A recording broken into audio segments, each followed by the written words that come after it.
Back in 2001, Time magazine had an issue celebrating leaders in our American cultural life, and they had a category, Best American Theologian. The best American theologian, according to Time magazine in 2001, was a Texas-born theologian who has taught for many years at Duke Divinity School named Stanley Hauerwas. Gotten a chance to meet him at several points through the years. Great guy. And Hauerwas, when he discovered that he had been awarded this designation, America's best theologian, responded famously, best is not a theological category. Like a true theologian, he was right.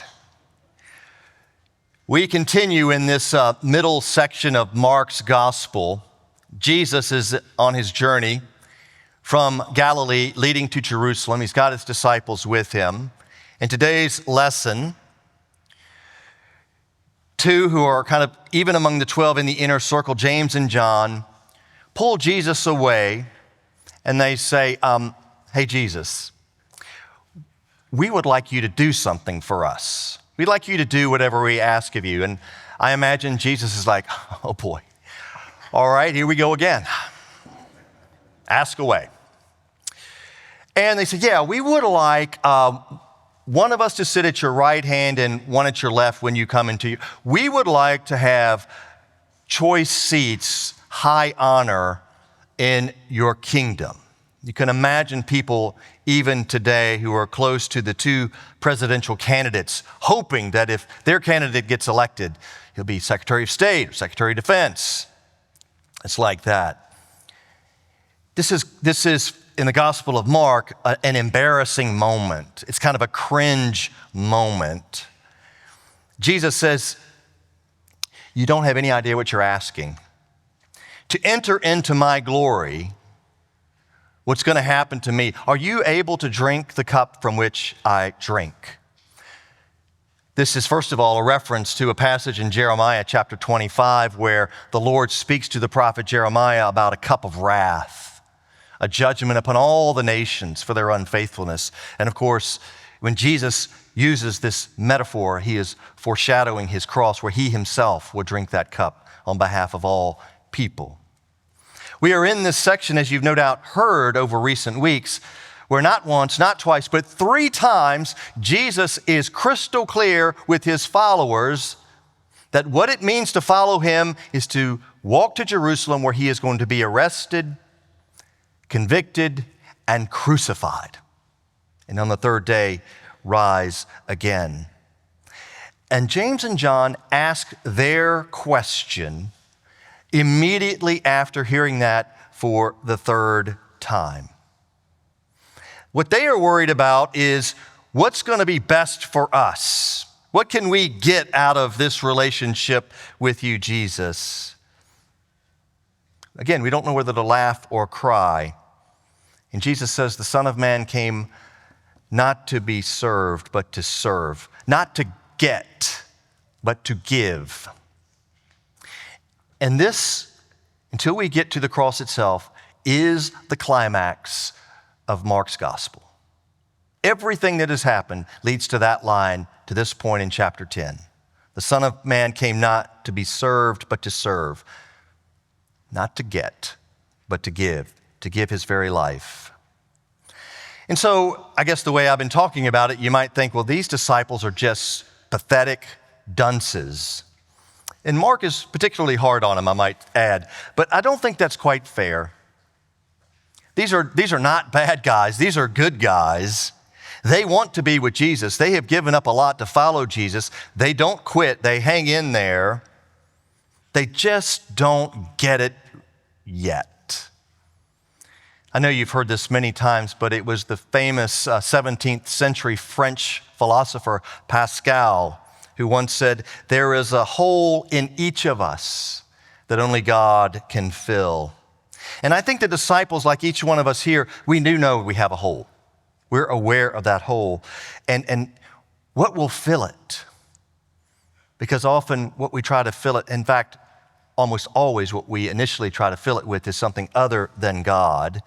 And the usual litany here for us, people like you and me, success, material prosperity, social or political reputation, money.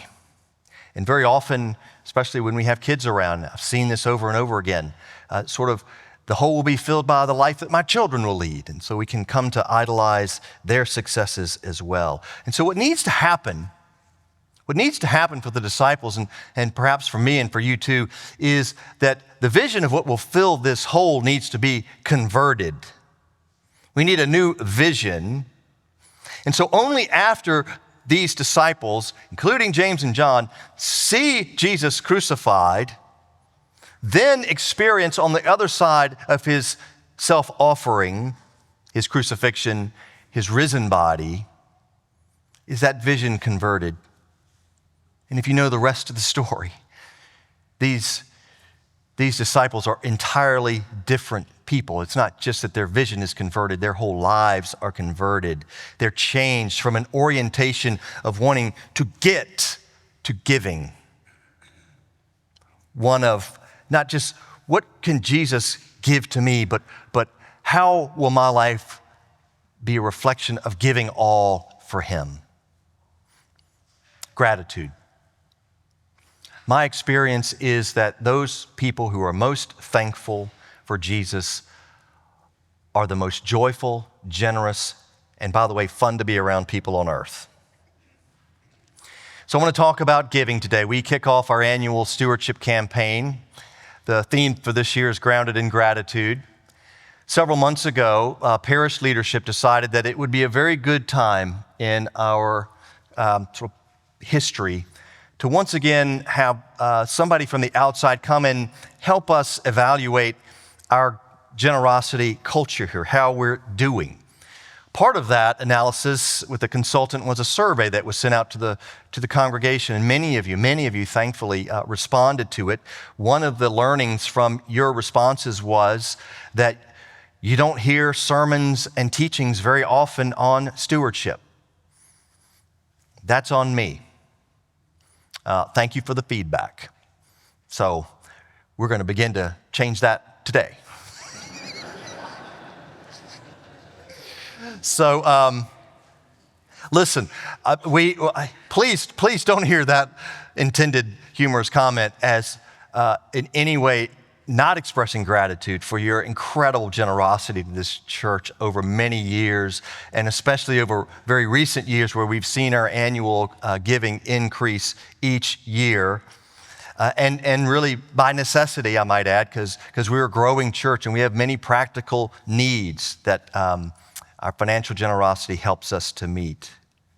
But I want to really just focus this, as always, when we talk about Christian generosity as the inevitable response of our gratitude for everything that God has given us. What do we have? What do we have that we've not received as a gift? So the more we grow in our gratitude for the life that has been given us, I think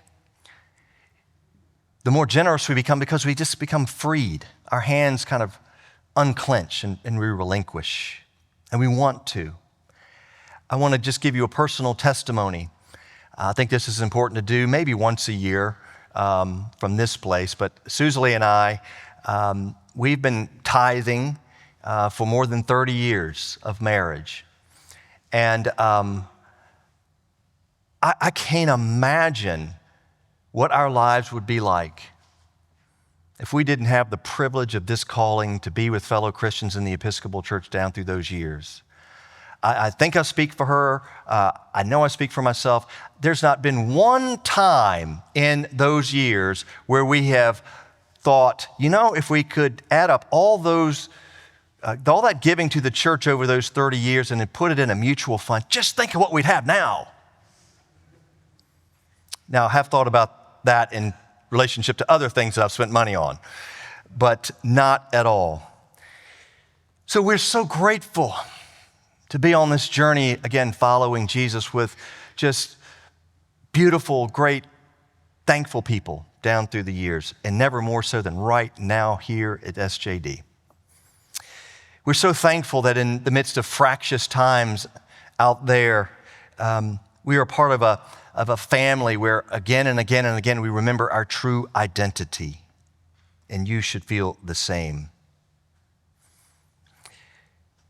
And also we're so thankful, if I may say so, to belong to a parish that has, I think, a very, very bright future. Growth, energy, incredible leadership.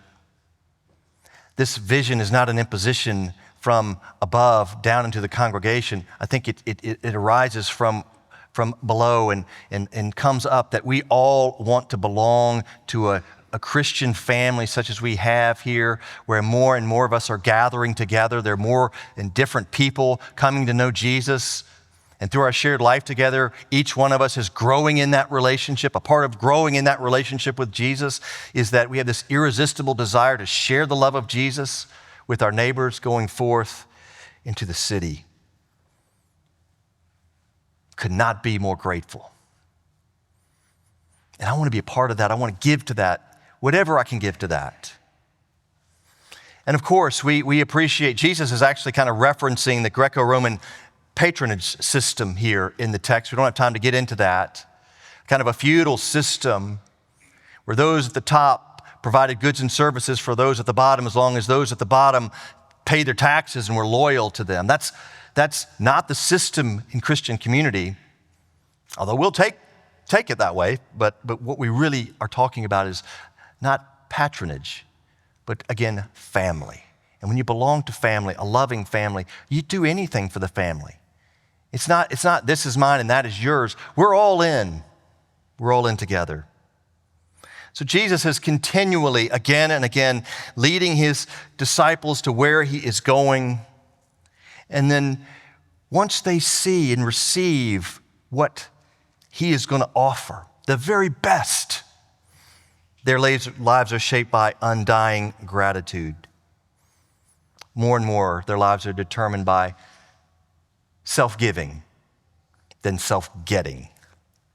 I want to just wind this up by sharing a personal anecdote from our family life a few years ago.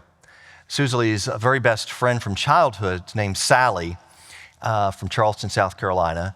And Suzelie found out on a Saturday afternoon from a mutual friend via text that Sally had been diagnosed with a very aggressive malignant brain tumor.